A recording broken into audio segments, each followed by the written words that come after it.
ओम श्री गणेशाय नमः। नमस्कार जी, बहुत बहुत स्वागत है आप सभी का। सभी जीवन में सुखी रहें, स्वस्थ रहें, उन्नति करें, किसी को भी दुख तकलीफ और कष्ट न हो, इसी भावना के साथ आज के इस वीडियो में हम चर्चा करेंगे कुंडली में मालव्य योग भंग कैसे होता है, कि मालव्य योग कुंडली में होने पर भी उसका शुभ फल क्यों नहीं मिलता, किन कारणों से उसका शुभ फल जातक को प्राप्त नहीं होता। जब कुंडली में केंद्र स्थानों में शुक्र अपनी राशि के हों और उच्च राशि मीन के हों, तो ऐसे में कुंडली में मालव्य योग बनता है। जब जन्मपत्री में शुक्र वृष राशि में, तुला राशि में या मीन राशि में होकर केंद्र स्थानों में बैठा हो, ऐसे में मालव्य योग बन जाता है, जिसका जातक के ऊपर बहुत शुभ फल होता है। ऐसे जातक बहुत धनवान होते हैं, सुखी होते हैं, सुंदर होते हैं। और इसके ऊपर हम आने वाले दिनों में प्रत्येक भाव के अनुसार मालव्य योग का वीडियो बनाएंगे और प्रत्येक राशि के अनुसार। इसलिए हमसे जुड़े रहें, इस चैनल को सब्सक्राइब जरूर करें और नोटिफिकेशन ऑन रखें। तो आज का जो विषय है, मालव्य योग भंग कैसे हो जाता है और उसका फल क्यों नहीं मिलता। बहुत से लोगों की कुंडलियों में मालव्य योग बनता है, किंतु उनके जीवन में ऐसा कोई प्रभाव नहीं होता। धन हानि का सामना करते हैं, कारोबार में हानि होती है और बहुत सी मुश्किलों का सामना करना पड़ता है। तो इसीलिए आज हम मालव्य योग के भंग होने पर चर्चा करेंगे। सबसे पहले, यदि शुक्र के साथ में सूर्य बैठा हो, ऐसे में मालव्य योग का कोई फल प्राप्त नहीं होता, मालव्य योग भंग हो जाता है। क्योंकि सूर्य के प्रभाव से शुक्र जो है वो अस्त हो जाता है, प्रभावहीन हो जाता है। उसके बाद यदि चंद्रमा भी शुक्र के साथ बैठा हो, चंद्र और शुक्र की युति हो रही हो, ऐसे में भी मालव्य योग जो है वो भंग हो जाता है, उसका कोई शुभ फल जातक को प्राप्त नहीं होता।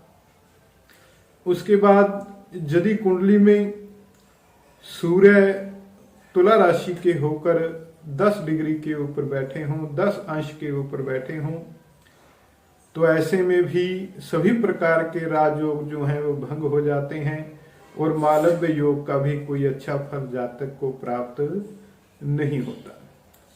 उसके बाद यदि कुंडली में बृहस्पति के ऊपर शनि की दृष्टि हो, गुरु किसी भी भाव में बैठकर शनि के द्वारा दृष्ट हो रहा हो, तो ऐसे में मालव्य योग जो है वो भंग हो जाता है।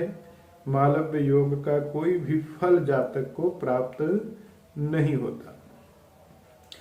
और यदि कुंडली में गुरु और शनि की युति हो, गुरु और शनि का कंजक्शन कुंडली में हो रहा हो, तो ऐसे में भी मालव्य योग जो है वो भंग हो जाता है, उसका बिल्कुल भी कोई अच्छा फल प्राप्त नहीं होता। और उसके बाद जो है चंद्रमा के ऊपर भी विशेष विचार कर लेना चाहिए।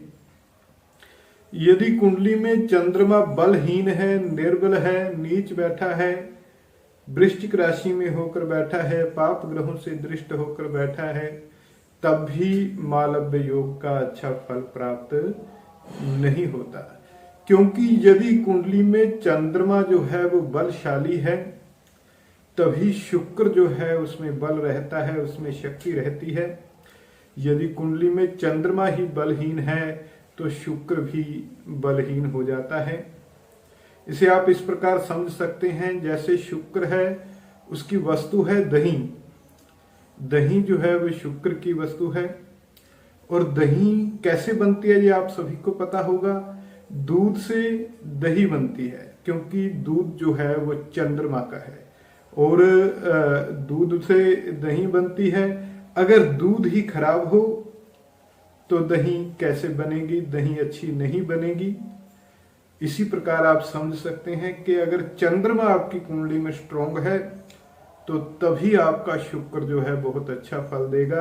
यदि दूध अच्छा है, ठीक है, खराब नहीं है, तभी दही जो है अच्छी बनती है।